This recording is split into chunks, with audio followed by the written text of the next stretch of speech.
right, everybody. We're back around to insurance time of the year. We've done really well the last 2 years. This year, we didn't do so well. So our renewal has gone up. If we would have stayed, we will be switching insurance companies like we do every time we have to get a cheaper rate. So if we would have stayed with Aetna, it would have been what, 80% increase. So we're switching to. Oh, you just hear me. Yeah, sorry, you didn't hear the change. So we are switching to Capital Blue Cross, but the increase is still 60%. It's the best we could do. In addition to that, or in conjunction with that, we are changing Shadowlight is changing the percentages that we pay. Previously, for like single people, we paid 90% of the premium, which if you ask anywhere in the world is unheard of by an employer.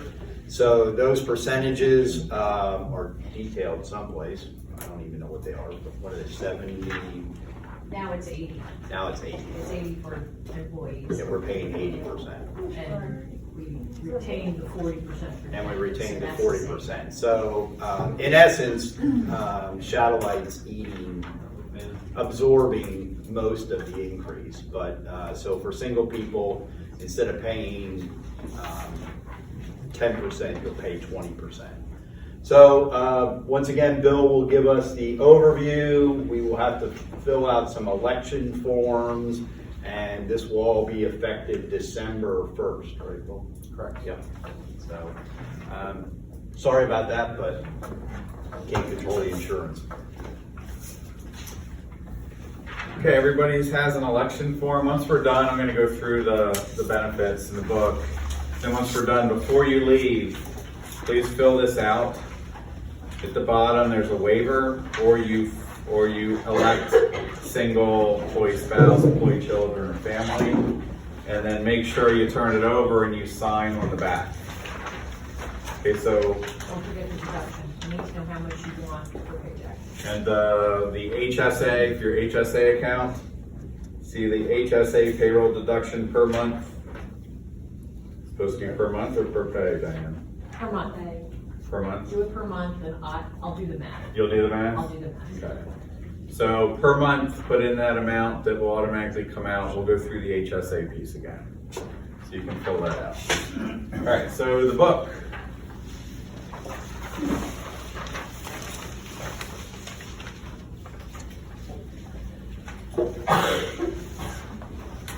So we are moving to Capital Blue Cross.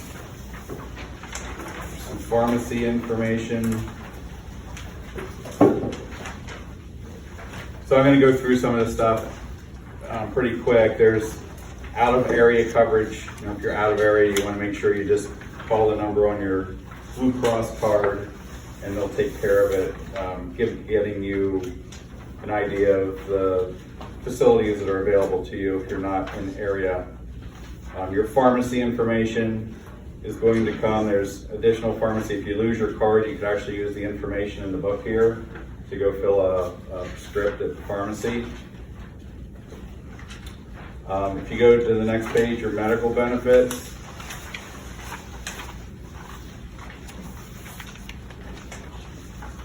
I'm going to come back to the top of that later. Capital Online Services, just like every insurance company, you can go online, you can sign up, you can get access to your explanation of benefits. On there you'll see provider searches, and some of them have some lookups for costs. There's all different things on there. There's wellness things. So if you haven't, it's not a bad idea to get an account so you can at least go in and see where you are. If you're using the insurance, you can see what your bills look like and make sure everything is the way it's supposed to be. There is a nurse hotline. It's 24 hours. I love these with kids.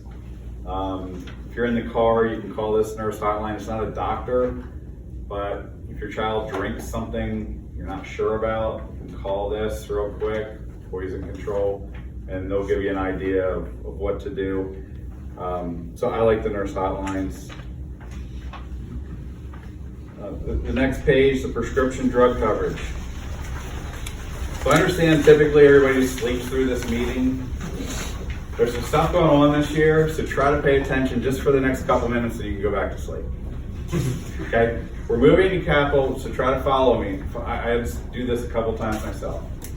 We're moving to Capital Blue Cross December 1st. You're going to get an ID card in the mail December 1st. Okay? You're going to get another ID card in the mail sometime in December for January 1st. The Capital Blue Cross is changing their prescription benefit manager. So the first card you get is going to be for Capital and prescriptions for 1 month, the old benefit manager. The second card you get is going to be for January 1st for the rest of the year with the new benefit manager for prescriptions. So if you take the first card and not replace it with the second card, and it's February and you go to the pharmacy, anybody have an idea what's going to happen? You pay full price. Paying full price, you're coming back, you're frustrated, you're calling us, we're getting you a new card and all that stuff. So please pay attention, 2 cards. Original card, second card. So we're moving from Aetna to Capital. If anybody's on mail order, you're gonna have to re-sign up for Capital to get your mail order going. Once we go from the old, if you do this in December, they're gonna transfer all that information over on the mail order to the new benefit manager for January. So you don't have to re-sign up, but you do have to go back in again, because what's not gonna transfer is your payment, your credit card, your payment information. So if you sign up in December with Capital for mail order, you're gonna have to go back in after January 1 and re-enter your payment information. If you don't need a drug in December, just skip it, wait till January, you can just do it once and you're done. 2 cards, mail order, you have to sign up and then re-sign up again, or re-enter your payment information after January 1st.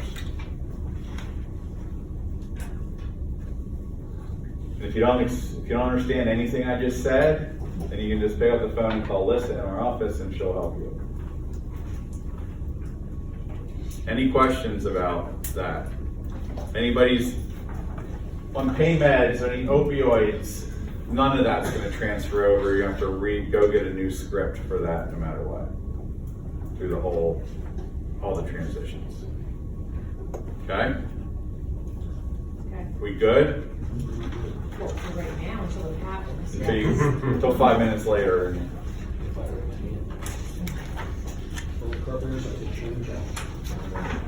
Okay. So your prescription drug coverage page, kind of what I just said, the information's on that page. All right, moving on, Capital Blue, the benefits. We're staying with an HSA plan. Everybody should have HSA accounts. Hopefully you're putting money into those accounts. And hopefully you're using the money in those accounts to pay for your out-of-pocket medical expenses. If you have a large bill that comes up that you weren't expecting, you can put extra money into the account on any specific month to cover that bill. If you don't use your HSA account to pay for qualified expenses, you're losing out on 25, 30, 35%. Because you're paying taxes on the money instead of using the pre-tax money. Everybody, this is a review. We should all know this. We're all good. Anybody had any issues with their HSA over the past 12 months? All good. Fantastic. This plan has a $5,500 deductible. It's actually down a little bit from the Aetna plan. After you meet your deductible, this plan will then pay 100%. The old Aetna plan had co-insurance in it. Okay? $5,500 for an individual, $11,000 for a family.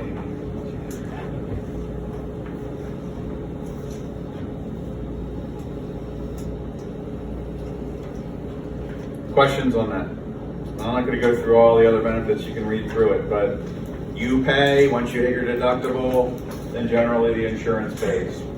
A couple co-pays for prescriptions here or there after you meet your deductible, but for the most part, it's you pay, then they pay. When you're paying, use your HSA account. So where can we find what our co-pays are for doctor visits? Well, you're not going to have a copay, right? This is an HSA plan. So when you go to the doctor, you're going to hopefully use your HSA account to pay for it. It's going to be the discounted rate through the Capital network. So a doctor visit should be around $80, somewhere around there. The regular rate, or you're out of pocket, that's coming, what your expense. The regular rate's probably 100 and some, but the discount through Capital is going to bring it down into the 80s somewhere. And then you should pay that out of your HSA, which should save you $25 or so. So your out of pocket after we do all this is $55 or so. Right, a lot of plans have copays of $30, so you're paying less premium to put in your HSA account to pay. There's not much of a difference there between if we had a more expensive plan with $30, $25 copay. Any other questions on the plan? Right, if you end up in the hospital, how much, and you're single, how much are you going to get a bill for? $5,500. If you're in ICU and you spend $500,000, how much are you going to get a bill for? $5,500, right? If you have an MRI and it's $1,200, what do you get billed? $1,200. You guys got it. You get a little star. Gold star. Okay?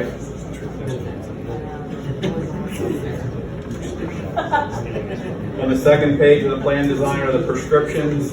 Right, you're paying the prescription costs along the way also. Once you hit the $5,500, then you get into co-pays on prescriptions. Prior to that, if your script is $50, you pay $50. If it's $3, you pay $3. I have another question, sorry. So on the co-pays, does that go towards your deductible?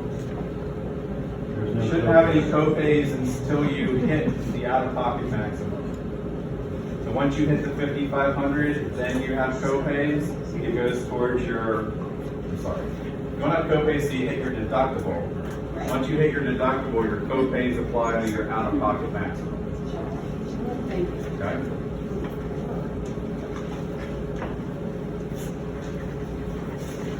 Everybody good on that? Next page. Material modification. So this gives you the material changes of your old plan to your new plan. And then the next page goes into the high deductible health plan. Your maximum contributions for 2020 next year, $3,550, and a family $7,100. If you're 55 years old or older, you can add an extra $1,000 to your maximum contribution.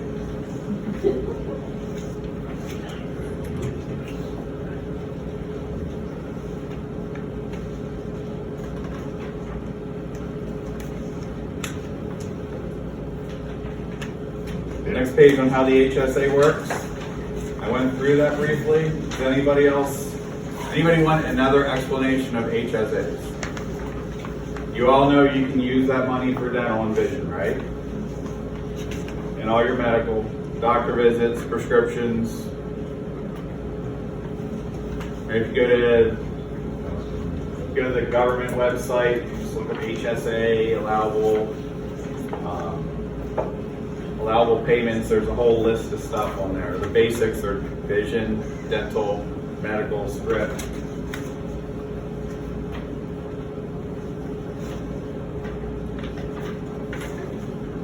All the rest is all compliance. So We have a Section 125 plan that allows your contribution to the health plan that you pay on a per pay basis to come out of your paycheck on a pre-tax basis. So you're not paying taxes on it. If anybody wants to opt out and pay taxes first and then pay your premium, say it's optional. We can set that up. This is an opt. You're automatically opt in. You can opt out if you want to.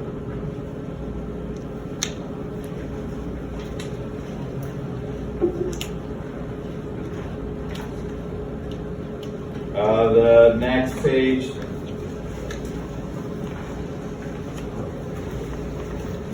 There's a partial reimbursement last year. That has been resolved. Resolution to take that away.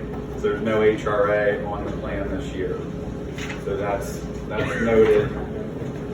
Your privacy practices are listed. Anybody have any children on the plan that may qualify for CHIP? If you're not sure, there's free CHIP, and then there's low-cost CHIP and full-cost CHIP.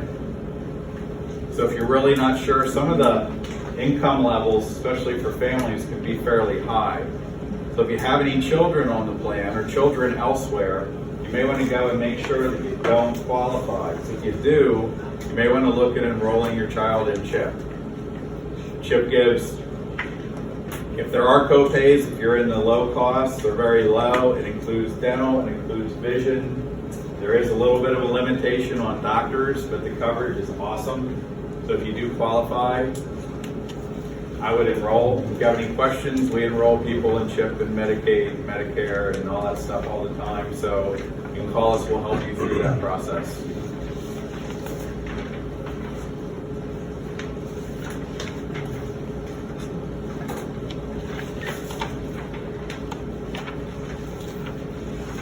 Cobra, if you leave here, you can continue the current benefits. You'll pay the full premium. You can continue the benefits for 18 months. You'll get a notice in the mail. Fill it out, send it in. You'll be billed on a monthly basis to continue the benefits. And what follows up is the last piece of the compliance. And it's the plan summary in government form.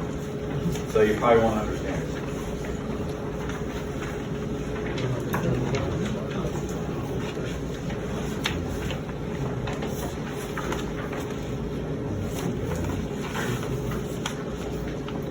So that's kind of a rundown. I could stand up here for another hour and a half and go through stuff. If you guys are really inclined to do that. I don't want to waste your time. If you want to go out, any questions, happy to talk about it more. After the meeting's over, I'm going to stick around. Do you have any one-on-one questions? I'll hang out. We can talk about whatever interests you, whether it's the insurance, the weather, you're an Eagles fan, whatever it takes. What determines out of area geography-wise? Is it miles or what? There's 21 South Central Pennsylvania counties that are in area. Okay. Anything outside of that is out of area. Okay. So it's basically the middle of South Central Pennsylvania, excluding 5-county Philly. Goes up to Center County and down along Adams, the Pittsburgh side. But this is Capital. The cool thing about Capital is you have the National Capital Blue Cross Blue Shield network. So when you're out of area, it's kind of like you're in area. You have a great network. 5 counties, you said the 5 Philadelphia counties are excluded? They're not excluded, they're outside of the in area. So that's Chester County down there? They're out of area, so you use Independence Blue Cross down there. So it's not that you don't have coverage, it's just you're not in the capital network area. Okay, so that, if he's in Chester, that's gonna make any of his stuff out of network. It's not out of network, it's out of Still in area. You're still in That's what network. he wants to know. In network. You need to make sure that your doctor participates in the National Blue Cross Blue Shield network. Right, okay. If they're in IBC, pretty much it.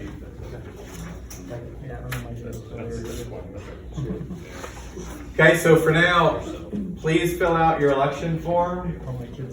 If you have any questions, let me know. I'm gonna look them over when you hand them in. We're kind of late. We need everything to be complete when I leave, so I have to chase you around. So please enter everything in. Make sure you sign and date on the back.